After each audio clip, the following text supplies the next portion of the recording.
Call the August 1st, 2016 City Council meeting to order. I'm going to start with a roll call to determine a quorum. Alderman Hazel. Here. Alderman Kinsella. Here. Alderman Pusa. Alderman Bittner. Here. Alderman Randall. Here. Alderman Tyler. Here. Alderman Anthony. Here. Alderman Ovian. Here. Alderman Silsby. Here. Alderman Dendelman. Here. Alderman Seibert. Here. Alderman White. Here. Alderman Galletti. Here. Alderman Elmore. Here. Alderman Wigington. Here. And Alderman Musgrove. Here.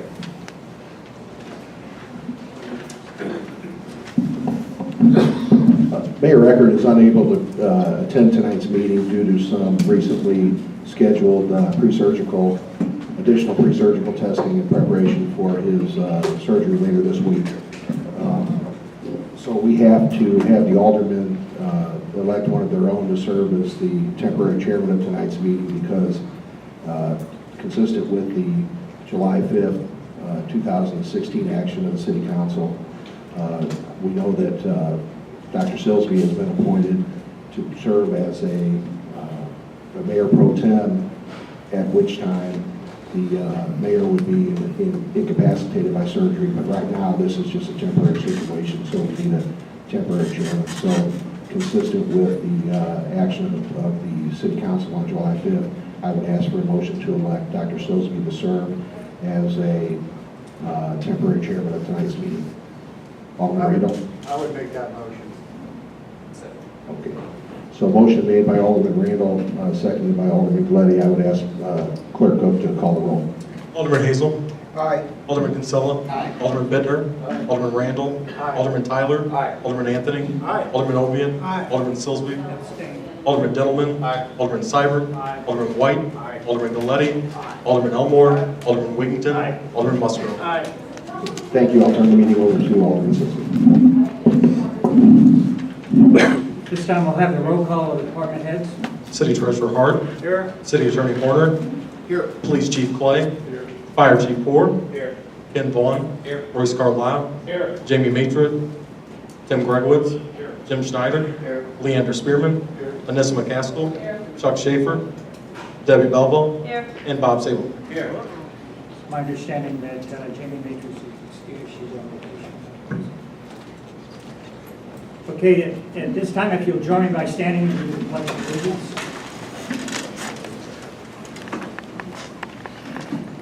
I pledge allegiance to the flag of the United States of America and to the republic for which it stands, one nation, under God, indivisible, with liberty and justice for all.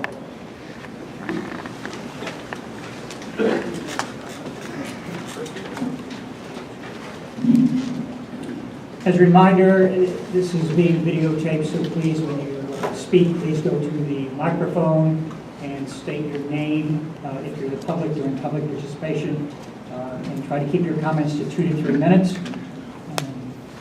and on the topics of city business. We have no public hearing, so I'll now open public participation at this time. The rules for public participation are in the agenda, so we encourage you to read those and please follow them. Yes, ma'am.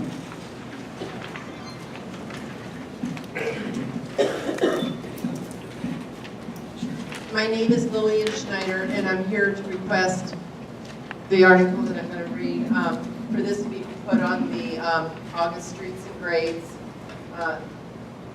committee meeting so that it can be action taken, yes or no, on that meeting. As a request is being made for one additional streetlight to be installed on Kansas Avenue by the Kansas neighborhood residents. The residents feel that there is a lack of adequate lighting along the area of the road that poses a safety hazard for both drivers and pedestrians. There are currently 4 street lights in this area that provide lighting for East B Street, Kansas, and East C Street. 2 of the street lights are located on East B Street, and the other 2 are located on East C and Kansas. The 4 lights at this time do not illuminate enough of this section of the road to provide a safe driving or walking area for the residents. As you can see by the pictures, during the daylight hours, there is not too much of a problem with being able to see who is on the road or sidewalks. When you compare the nighttime pictures with the daylight, you can then see how this section of the roadway becomes a hazard to all who use it. The first sets of pictures were taken of Kansas Avenue from the sidewalk on B Street. In the night picture, you can see the reflection of street light on East B Street from the street light The East B street light is located by the Bi-State bus stop. This street light only lights up the small section of the road when you turn off East B onto Kansas, right where the stop sign is located. As you can see by the next picture, Kansas Avenue has a slight curve before it splits right into East C Street, or you continue on Kansas Avenue. During the night, this slight curve is hard to see if you don't have headlights on as you are driving. In this picture, you can see a small area of a road that is being lit up from the East B street light located by the bus stop. The next set of pictures is a side photo of how Kansas Avenue turns into East C. This photo also shows the street light pole located on East C Street. When we look at the nighttime pictures, we can see that the street light on East C lights up the houses and cars located in that direct area. The next set of pictures shows a shot of the T that is made when Kansas Avenue makes the right turn into East C. In this picture, you are able to see clearly the two streetlights located around the slight curve on East C in Kansas. With the large, healthy trees located down East C, it makes it hard for any of the light coming off the streetlight to shine on it until the area Kansas Avenue's curved road. The nighttime photo shows how the light does provide lighting for the section of the road on East C, but does not come close to hitting the section of a road where you would turn off onto East C Street. The other light on Kansas casts enough light from its bulb to just light up that small portion of the roadway where it is located. If this light was added to Kansas Avenue, it would be a cost-effective operation. The city would be saved by the time and cost to install a light pole because there is two already located along the area of the road. Not only would the city be providing additional lighting where it is greatly needed, but it would be ensuring the safety of its residents who are traveling the road, who live along this section of the road, and the pedestrians who are using the sidewalk. I would appreciate it if this would be on the Streets and Grades August meeting. And as I read, you can see some of these pictures, and here are the lights, and here's where the two poles are. You can see there's nothing there. And when you come around that curve, you're either going to hit a parked car or a pedestrian that's walking. I can leave the pictures for the meeting if the aldermen want to look at it in the meantime, or I can bring it back to the Streets and Grades meeting. And the clerk has a copy of the speech and the petition signed by just the direct residents that live in that area. And they all agree that it's very dark when they're on this part. It just makes a real sharp curve. So we're requesting, and then also maybe on the council meeting so that this can get addressed before fall gets done. Okay, thank you. Anyone else? Mr. Brown? Rick Brown, Belleville. Last meeting when I was here, I made a little error.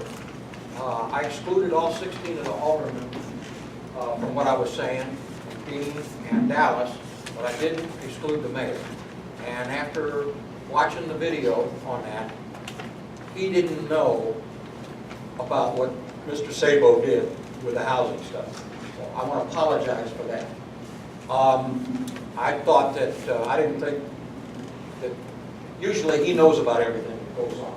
And I didn't think that Mr. Sabo was stupid enough to do this on his own, but apparently I was wrong. Point of order, Your Honor. Okay, let's move on. Chairman, Mr. Chairman, may I ask point of order? Yes, okay, let's move on. Okay, here's an occupancy that one of my tenants added his girlfriend to the occupancy permit without an inspection and without having to pay $50 to add her on or $60 for an inspection. It's dated 7/21/14. Mr. Sabo stated that it was, he started doing this a year ago, but when I started FOIAing the exact date, he sends me a copy of a rather vague ordinance dated February 2013, and I know he didn't do it then. So, one of the other things is, you know, Ken Kinsella, he's probably one of the most meticulous guys here as far as putting stuff in ordinances and knowing what's in it. And you know, I give him credit for that. He didn't know that Bob Sabo changed this. And he's head of the health and housing. Public Health and Housing Committee. So all this now falls on Bob Sable. So anybody that sues, or if there's a class action or something for the people that got tickets, it all falls on Bob Sable, none of you guys. These inspections of existing homes, that, you know, possession is the key. Now, I dropped a piece of paper for each one of you. The last sentence that Bob is redefining is in pink, or any other manner of tenancy. But the first part of that last sentence is that occupancy shall be a change in possession of a dwelling unit. Which, you know, possession doesn't change when you have a baby or you get married. The possession doesn't change at all, and it would be awful easy for the city attorney to say, yeah, you know, that's the right way to interpret it. And I'm sure Mr. Kinsella didn't want it to mean that, you know, every time somebody gets married or has a baby or something, you have to have an inspection. I mean, that would violate the 4th, 5th, and 14th Amendments of the United States Constitution. One last little thing. Since Mr. Sable has been in at the housing office, these are your own numbers, your own statistics. Tickets are up 63% in 2015 over 2014. The tickets were written to you guys as constituents that elected you. And I'll bet you most of them were for being there, or getting married, or having a baby. Rental units in the city of Belleville are up 14% between 2013 and 2015. 13% more rental units in Belleville. Landlords, there's 65% more landlords in Belleville between 2013 and 2015. There are unintended consequences to all these ordinances that you passed that just keep piling on to the owner-occupied residents. What they do, they get out of Dodge. They sell their property cheap because the bottom's falling out of the market in Belleville, and landlords buy them up and they rent them out. So the amount of rental property is increasing because some of the ordinances you guys passed. Just wanted to mention that. Thank you. Thank you. Anyone else? Yes, sir.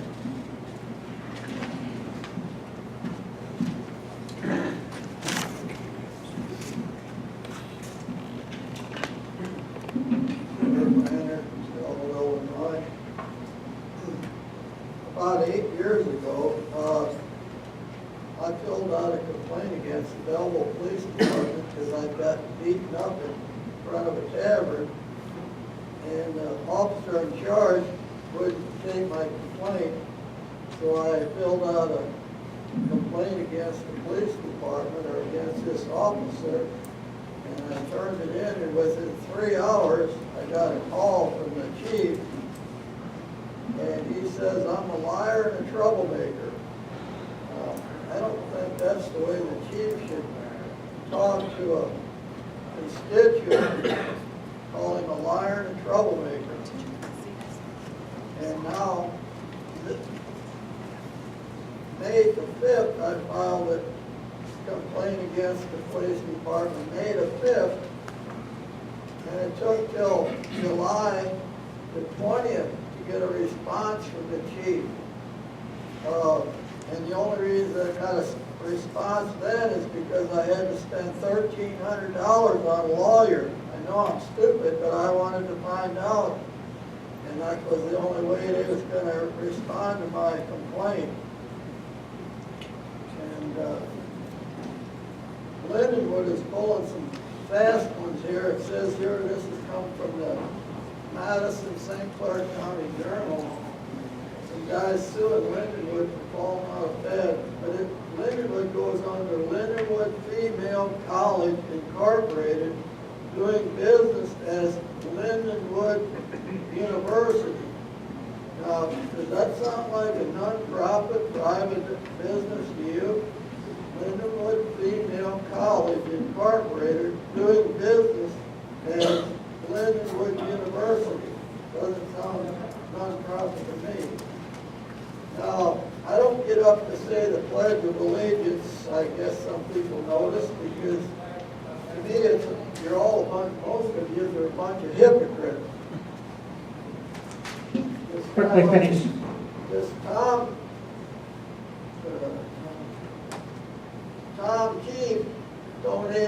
maximum out to BJ Barra Civics, and then he gives. Stuart, that has nothing to do with this city, so either stay with city business or please sit down. The secretaries donated $2,700 apiece, and then he reimbursed them. So that's cheating on an election. And that, what goes on in Belleville and what goes on in St. Clair County all affects Belleville and every other place around here. And, Your time is up. a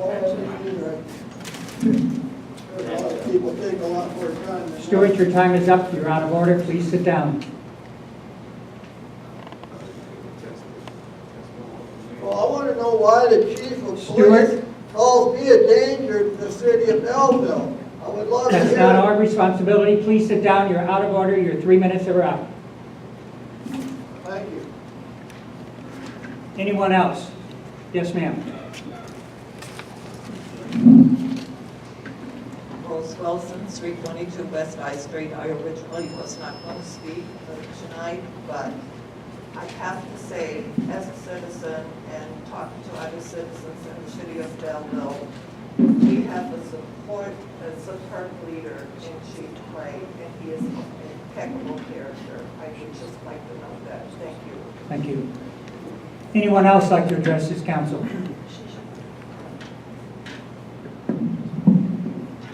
Okay, if none, I'll declare the public participation closed. Next, we'll go to presentations, recognition, and appointments.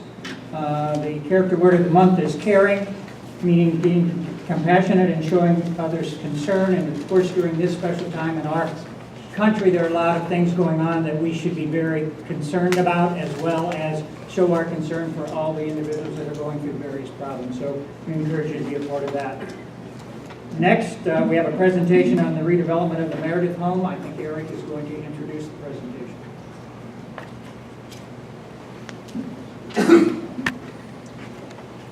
Thank you. As you all know, we went up for proposals on this project earlier this year.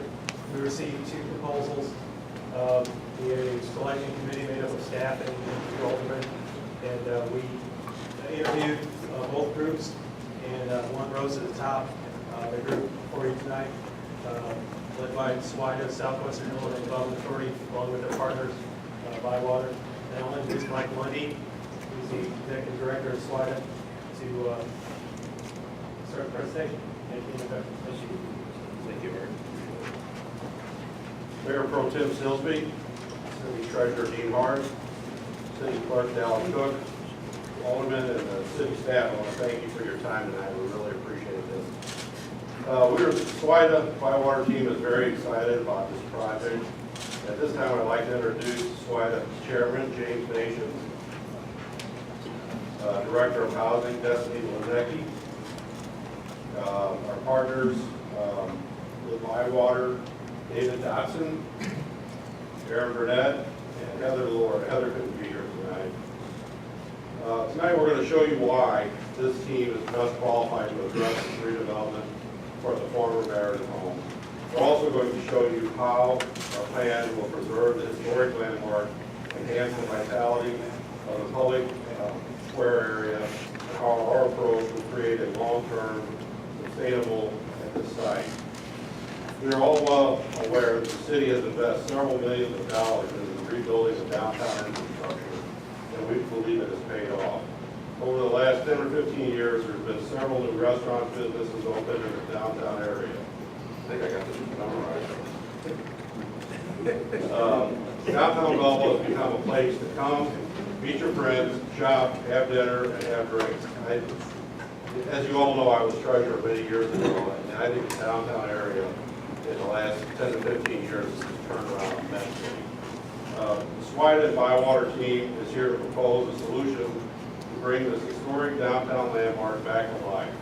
This particular opportunity for the city of Belleville will provide an ongoing asset to the community and bring people to the streets and businesses. I want to be brief in my remarks. We're going to go through a slideshow here, but we want to leave as much time for questions because I know there's a lot of questions on a project like this. So we're going to go ahead and start the slideshow. A little bit about SWIDA. SWIDA's been a state authority for 28 years doing economic development in 4 counties in this region. We've partnered in over 75 job-creating projects with cities, non-for-profits, businesses like Center Ethanol. We've done housing, East Alton, East St. Louis. We've provided bond financing in the excess of $1.5 billion. We left off the 0.5 with that. Recently, in the last several years, we've taken a very strategic focus on housing development. We've added capacity with a new key staff person, Dempsey, who's doing a great job for us. And we want to enhance that capability with our key consultant, Bywater Development. Bywater Development was, involved in the project in East Alton, 46 East Alton homes. We'll show you some pictures of that in a little bit. Here's some of the projects that SWIDA has financed. Anderson Hospital, Gateway Racetrack, top right, Holton Meats and Sojay Manufacturing, Illinois American Water was on the bottom right. I believe that's Triad School District. We did a bond of about $75 million up there. Center Ethanol, Casino Queen, we did a TIP bond for their new boat in the moat facility. There's another expansion to Anderson Hospital there to the right. We were involved with Mount Sinai development in East St. Louis. These are originally, it's been 2 phases so far. First phase was 30 units. Second phase was 30. These are leased to own units. At the end of a 15-year program, the tenants have the option of purchasing the homes, or they can stay as rental properties. And these projects go on the tax roll right away. It's not like there's a 15 or 20-year waiting period. These projects that we're involved in do go on the tax roll. This is kind of the gym. It's called Emerald Ridge up in East Alton. Top left, you can see what it was. It was kind of old Quonset huts that were built prior to World War II, so they were around like 70-plus years. The city of East Alton was very aggressive in acquiring properties. There was a lot of problems in that area. To the right is the development that the Bywater team and SWIDA was involved with. But right now there's 46 units of single-family lease to own. Currently we have an application in IDA for a Swansea project at the Metrolink station in Swansea. We hope to know something within the next several weeks. Again, I keep my remarks short at this time, introduce the Bywater team, and at the end of this we'll be opening up to questions. We'll be glad to answer any questions. So, thank you for your time tonight. Good evening, and thank you. Appreciate the opportunity to be here. My name is David Dodson. I'm with Bywater Development Group. I'm a partner, Aaron Burnett's down on the end, and I drew the short straw tonight, so I get to get a very great presentation. Really happy to be here. Just to give you a very brief background on Bywater Development, we were formed a little over 3 years ago by experienced professionals that together, along with our key staff, have over 60 years of experience in housing and community development. We have a very strong community development orientation as opposed to just developing housing units, which is why the Meredith Home building really had triple bottom lines, I think, for all of us conceptually. We have extensive experience in historic preservation. We have a multi-state footprint with our work throughout states in the Midwest and the Southeast regions of the country. Strong finance, development, construction, and all the skills that go along with managing developments and the finance that goes into it. I can't tell you how pleased we are to be working with SWIDA. We worked with probably about, I don't know, 7 or 8 years now doing various things in Southern Illinois. So to be partnering on the center feels really good. They're a very strong, respected, and organization with a lot of integrity, and that's what we aspire to be as well. So we're happy to be partnering with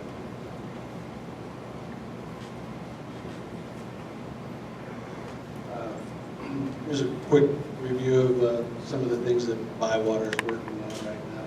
This is an entire city block, abandoned school complex in downtown Louisville, Kentucky, and we've recently been awarded financing by the State Housing Agency in the city of Louisville to renovate this building. There's some other things we're working on in St. Louis, Swansea, the application, and sort of an excerpt of Oklahoma City and Guthrie, Oklahoma. This is a project we did in South City. You see it's kind of a typical 50s, almost public housing looking thing. We sort of reimagined it, put that together with a new vision, to turn that part of the neighborhood around. Another senior project in Jennings, Missouri, and the Emerald Ridge in East Albany. As far as our historic portfolio goes, we've got quite a few years of experience in projects under our belt. Some of you may be familiar, you know, where Crown Candy is in St. Louis. That's the Crown Square district, which Aaron and I were the financial and development parties that were involved in that project. So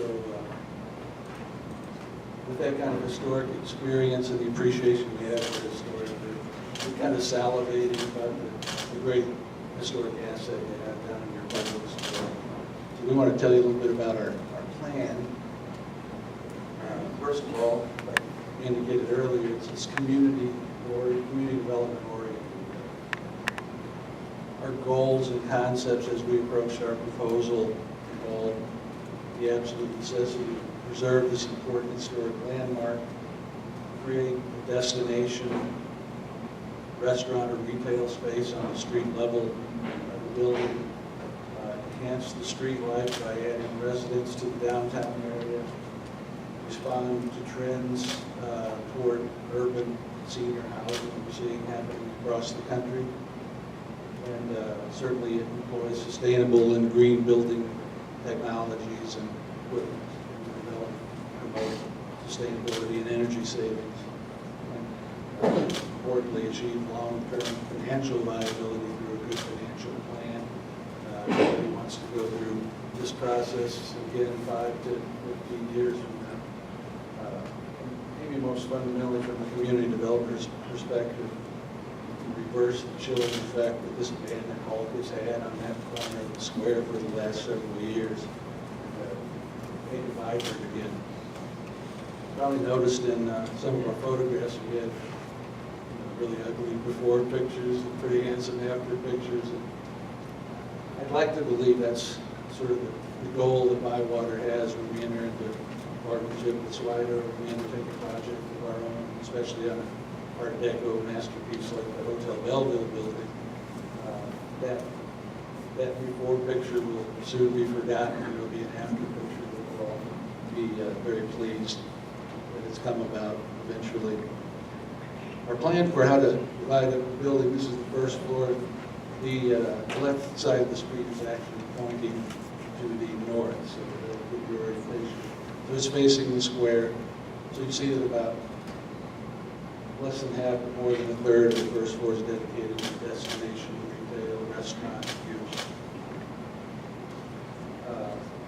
The rest of the building, we believe, it's sort of the linchpin of our financial plan, involves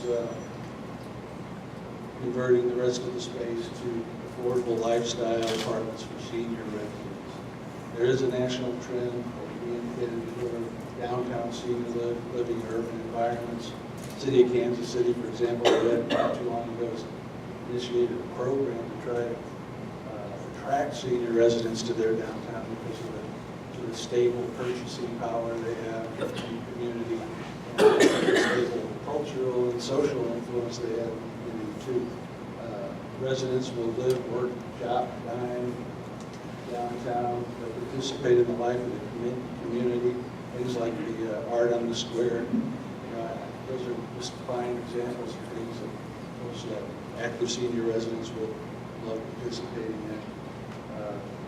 Population of seniors, as you know, I'm sure, that are on retirement income continues to soar, projected to become the largest population segment by 2030 or so.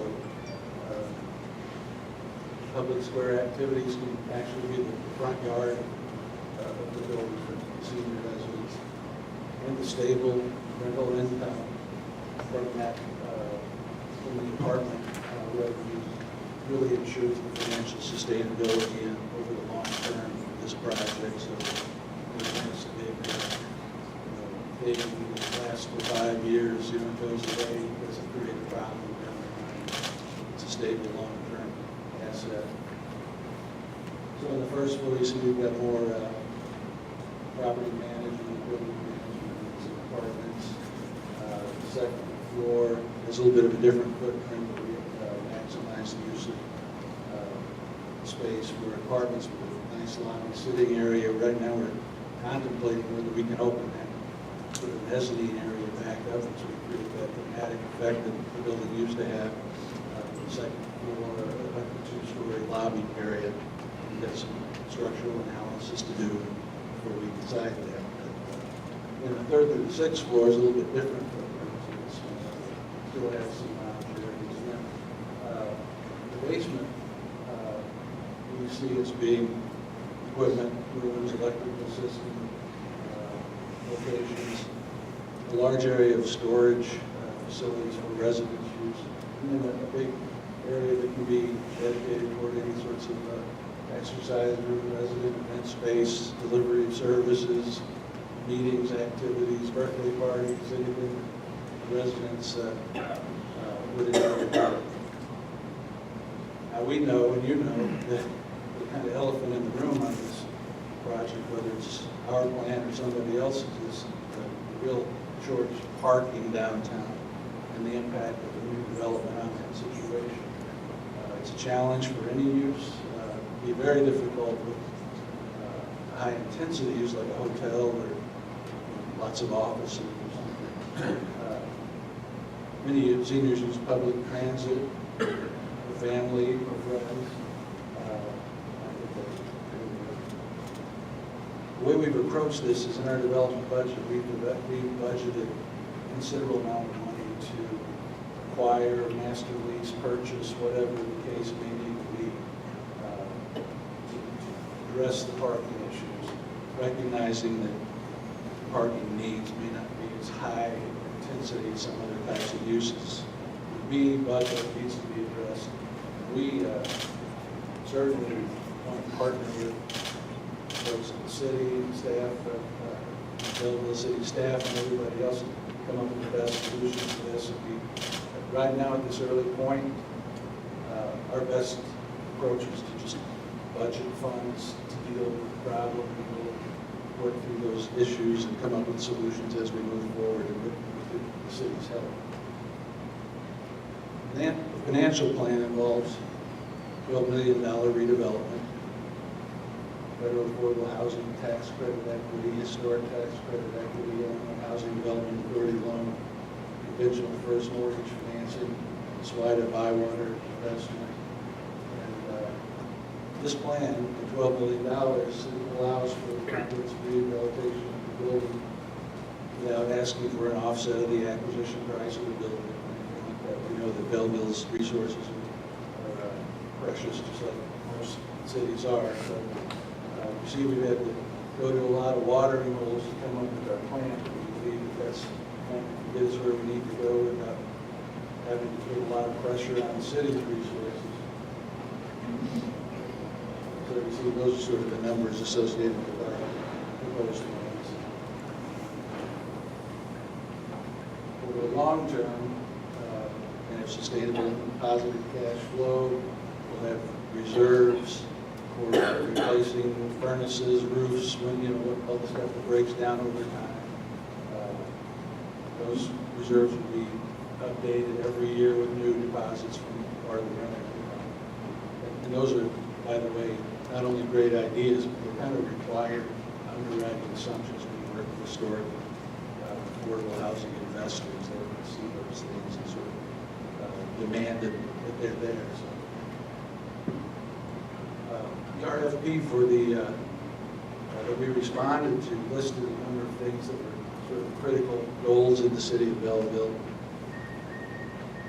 and they included these things: redevelopment of the existing structure, continuity of public square character, financial sustainability, parking plan and resources, recovery of city acquisition costs so as not to be reliant on substantial city funding.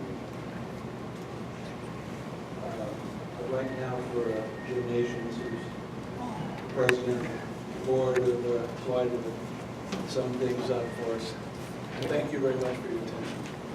Thank you, David. If we could I get the lights? Thank you. SWIDA and Bywater are extremely proud to have been selected as potential developers for this project. It's important for me to note that Bywater is not a consultant to SWIDA. We are in fact partners in this project and share in the contributions of manpower, money, and resources. That, I believe, causes us to both give you a better product.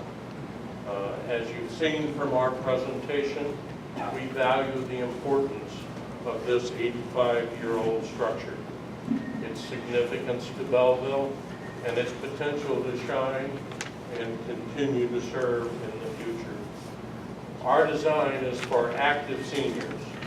Their lives will be enriched by quality, affordable housing, churches, shopping, theaters, restaurants, YMCA, music, bars, senior support groups, the fountain, Main Street events and parades, and actually the vibrance of downtown Belleville. We are committed to this historic preservation and renovation.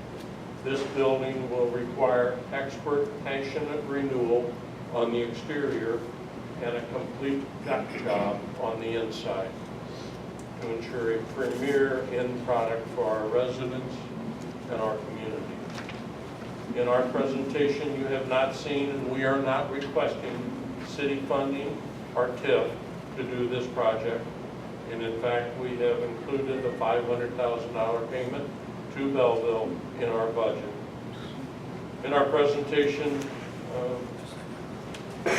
we do admit and acknowledge that parking remains an uncertainty.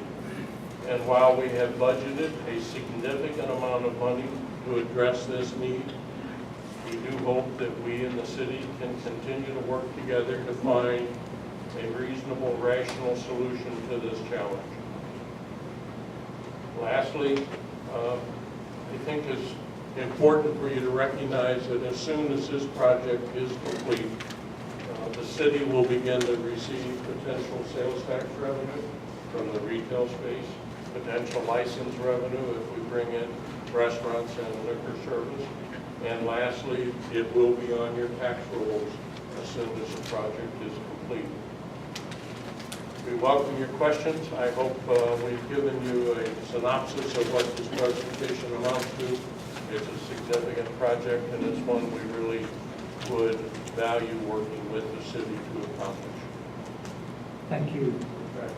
We may want to hold our questions for the next, it's on the agenda, so we'll hold it to that point if that's okay. It's a predicament. Okay, next is the approval of the minutes. You received the minutes in the packet for July 18th, 2016. So moved. Motion by Alderman Wiggington, second by Alderman Elmore. Any discussion? All those in favor say aye. Aye. Those opposed, motion carries.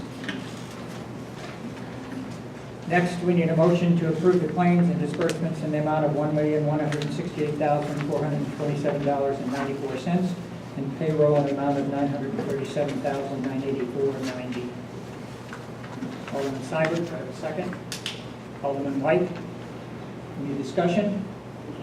Yes, sir. I have a question under the narcotics as far as what was payment of the narcotics line item. Police department spent some money at $1,000. Just wanted to get that for me. Chief White, could you answer that? Jamie's not here, so. It was under narcotics. I think that's Yes. narcotics funds. That is the asset forfeiture money that is used for the acquisition of a machine to clean the garage, floors, the sally port, and the prisoner holding area. we didn't want to use city funds for that. So we use asset for it. Okay. Any other questions? Roll call. Hazel. Aye. Kinsella. Aye. Bittner. Aye. Randall. Aye. Tyler. Aye. Anthony. Aye. Ovian. Aye. Sillsby. Aye. Dillman. Aye. Seibert. Aye. White. Aye. Galletti. Aye. Elmore. Aye. Wiggington. Aye. Musgrove. Aye. Motion carries. Under reports, the treasurer report. Need a motion for a statement of cash and investment report for June 2016. Motion. Alderman Elmore, second. Alderman Galletti. Any discussion? Roll call. Hazel. Aye. Kinsella. Aye. Bittner. Aye. Randall. Aye. Tyler. Aye. Anthony. Aye. Ovian. Aye. Sillsby. Aye. Dillman. Aye. Seibert. White. Aye. Galletti. Aye. Elmore. Aye. Wiggington. Aye. Musgrove. Aye. Motion carries.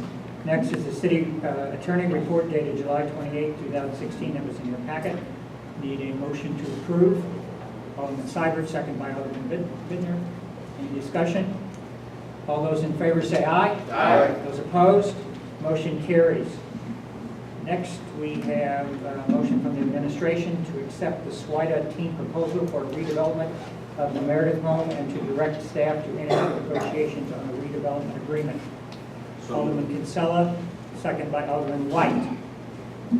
Discussion, questions? Alderman Elmore? Should part of the motion be an explanation of what committee this goes to next? There's no financial expenditure request to the finance committee. Does this go to planning, zoning? I think it goes back to economic development with Derek. Once we have a draft of the development agreement, it'll go through the regular process of economic development committee and finance and then ultimately council. So it does go through final, I guess, because of the sale of the property. Yeah, we don't have a draft agreement at this point, so this is just directing us to negotiate with them and develop that agreement, and then bring it forward through our specific process. And this is where you're taking questions to the presenters. Yes. I have a question for you. So I understand Bywater is the developer, SWIDA is the main financer. We are co-developers, we're a team, so it's a partnership. So when the development and the project is up and running, who is running the day-to-day operations of checking in a tenant, checking out a tenant, just the day-to-day? We'll hire a firm, we have one in my house, St. Louis, so that is all that we do. But we have somebody on staff at that facility. Yeah, I think to the point of property management, that's a very critical aspect about how properties are viewed in the community. So it's not Bywater? No, we will hire a professional property management company who will be there every day. And if somebody's right down the road, they'll be there looking over their shoulders every day, so will we. And we're going to manage the managers. It's not going to be something where we hire somebody and leave them. Recognition, I think it's important that at least 4 of our board members live and work in the city of Belleville. Our SWIDA are very committed to the community. And this is not just a get the building built project. We will be the owners collectively of that project for at least 15 years. And we will ensure that it is managed well and that it produces the target collections we're after, and that the type of people who live there follow the rules of the building and are good neighbors. And there is I don't know the exact name of how it works, but it's a government housing project on North Greenmount, just outside of the city limits, north of Lowe's, Wingate School, and beautiful. Those people qualify to live there by certain income requirements. Is this the same or? This is not public housing. This is assisted funding from the tax credits and from the Illinois Housing Authority, which allow us to lower our direct cost and hence lower our rental amounts. It still has, we still hold the responsibility to ensure our tenants are capable, competent, and able to do the responsibilities they have pay their bills, ensure they maintain their space, and take care of their neighbors. So this is like the cottages and the cathedral, other than there being a big mark, not the historic tax credit component, to bring the building back to the historic beautification of the world. So it's, this will be no different than working on cottages. And you are completely susceptible and accepting of state requirements for senior living, whether the emergency call buttons, all those kind of things. Is that the way the building is equipped? It's independent living, I understand that. Yeah, it is independent living, is designed for active seniors, and we will have a lot of accessibility and universal design features built in to enable people to stay age in place perhaps longer than might otherwise be the case. But we're not manning it as an emergency, this kind of a facility. It's for seniors 62 years and up, and having just turned 62 a couple of months ago myself, I can identify with that population. I think I'm vibrant enough to be living independently for a long time to come. And with management, if people start having mobility issues, health issues, get them to a place where it's not good for them to remain alone and independent. Our management people work with the residents, their families, and kind of facility that serves their needs. I have just a few questions. How many apartments, when everything is done, will it be at the Meredith? We haven't totally defined that. Right now, we have it as totally one-bedroom units, and I believe the number is 52. They're contemplating a few two-bedroom units. What will be your average rent that you will charge? 600 to 700, that range. What happens when tenants become, those of us that are seniors, become incapacitated? Are you going to provide assisted living for those? We are not. So they will have to move. That's correct. What happens? We are building and providing a format for active seniors. It's not a nursing home. We are not planning to provide that service in any way, shape, or form. What part of their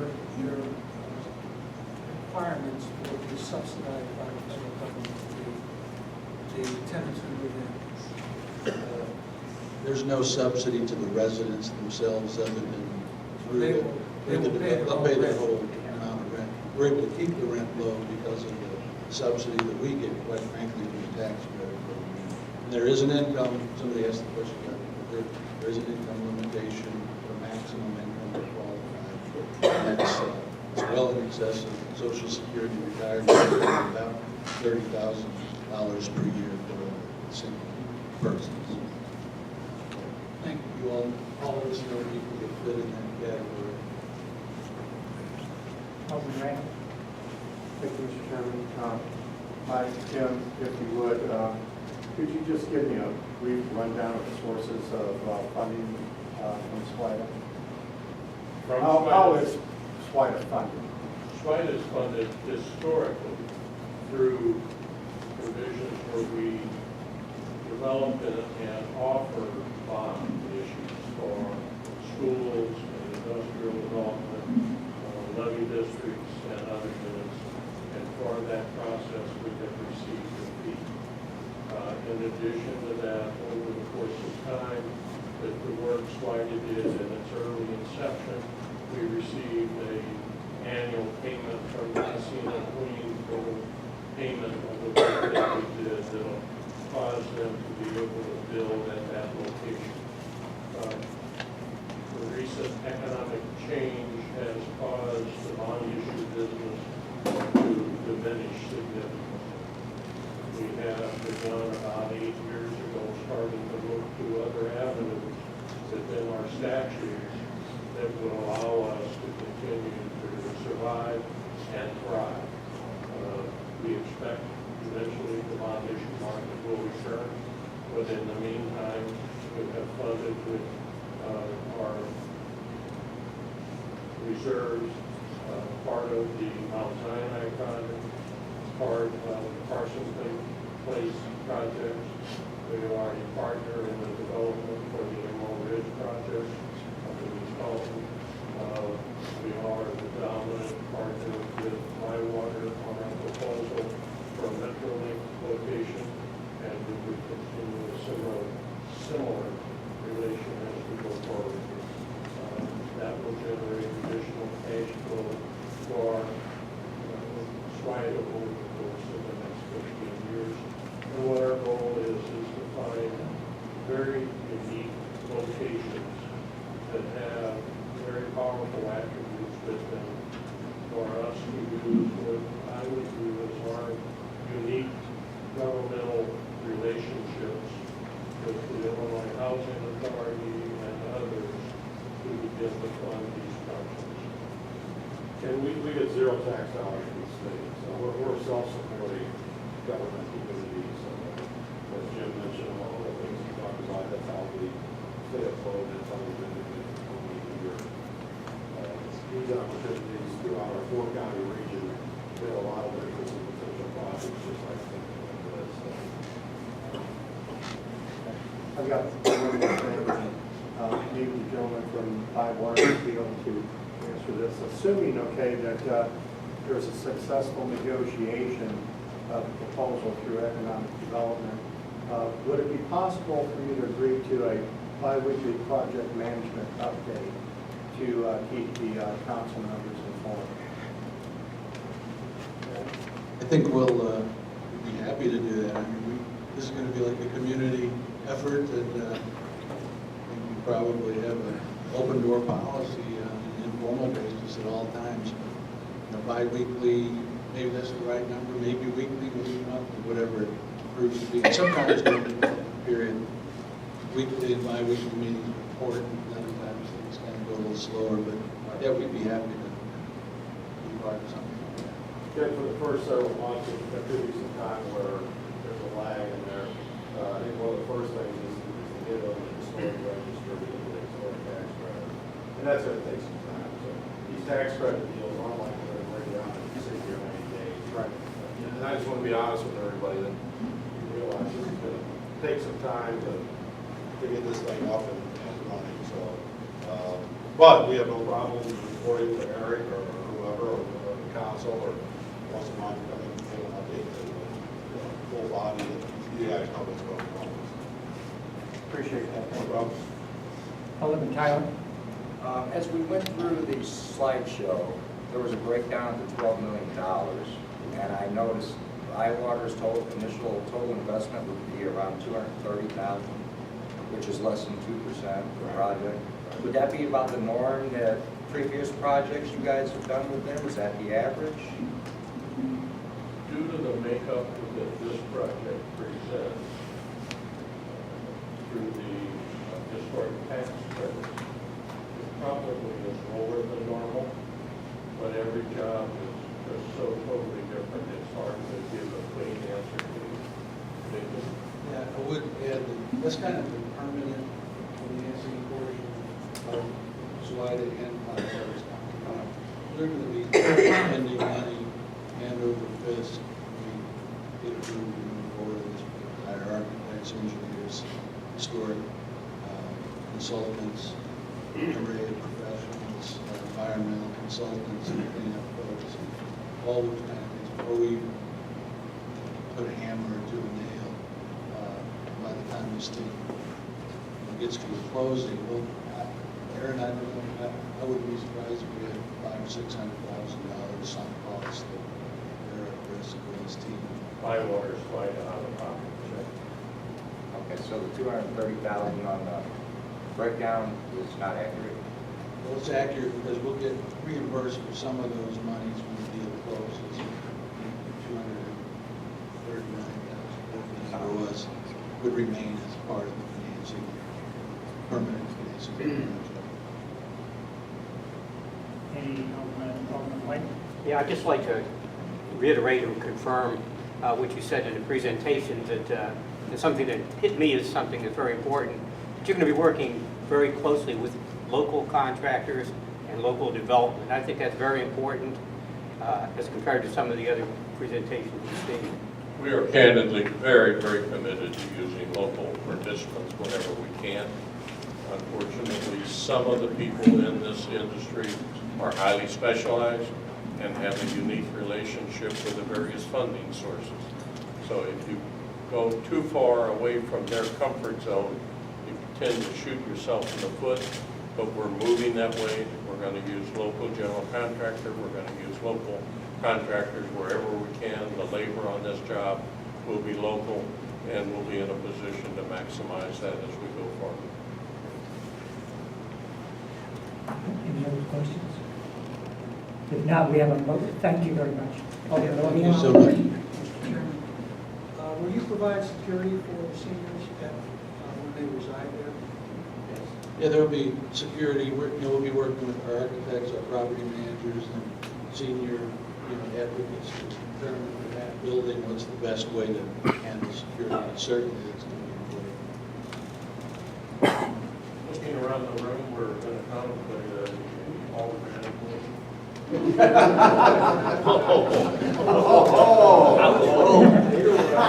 thought we were doing pretty good. Mr. Kinsella, did you have a question? No, I was just getting a check. Do I have someone that would like to rescind their motion?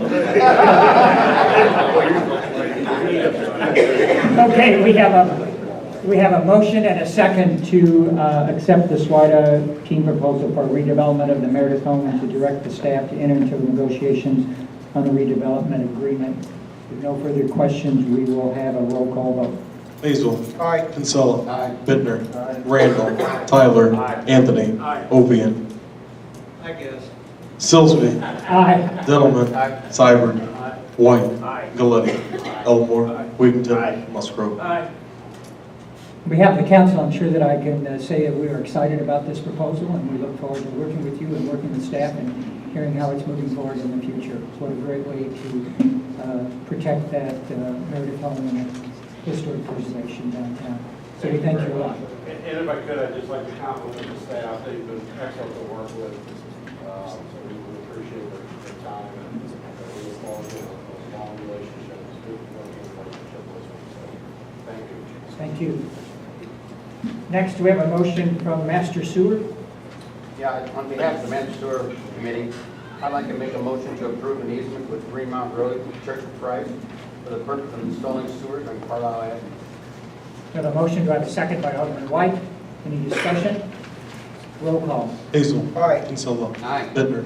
Randall. Aye. Tyler. Aye. Anthony. Aye. Ovian. Aye. Silsby. Aye. Dillman. Seibert. White. Galletti. Elmore. Wiggington. Musgrove. Motion approved. Next, we have communication. Is there any problem in doing them all together? Nope. Okay. Old Bay, Lindenwood University, Belleville is requesting the following on August 22nd, outdoor movie night, 11 p.m. August 26th, back to school paint bash, DJ until 12 a.m. August 11th through August 21st, banner request, 510 West Main. And 12B, Pitchers Sports Pub is requesting for street closure on Saturday, August 20th from 4 to 7 p.m. They will again be hosting the Party Time Cruisers Car Cruise from 1st to 2nd on West Main Street. This will be our third such event this year. All previous events have occurred without incident. They have no objection from the retail neighbors, and they thank you for your help in this matter. 12C, request for a peace gathering on August 13, 2016 from 1 to 3 p.m. at 19 Public Square. They're also requesting to obtain and set up a stage and one electrical panel. Do I have a motion to accept? Motion by Alderman Wiggington, second by Alderman Elmore. Any discussion? All those in favor say aye. Aye. Those opposed? Motion carries. We have no petitions, no resolutions, no ordinances, any unfinished business? Hearing none. Miscellaneous and new business. Accept a motion to pay the fuel claims in the amount of $5,598.03. Motion by Alderman Seibert. Do I have a second? Alderman Elmore. Any discussion? Roll call. Hazel. Aye. Kinsella. Aye. Bittner. Aye. Randall. Aye. Tyler. Aye. Anthony. Aye. Ovian. Aye. Silsby. Aye. Dillman. Aye. Seibert. Aye. White. Aye. Galletti. Elmore. Aye. Wiggington. Musgrove. Motion carries. Next, I need a motion to go into executive session for the purpose of discussing pending litigation. Alderman Tyler, second by Alderman Randall. All those in favor say aye. Aye. Those opposed, motion carries. Ladies and gentlemen, if you would please exit this chamber.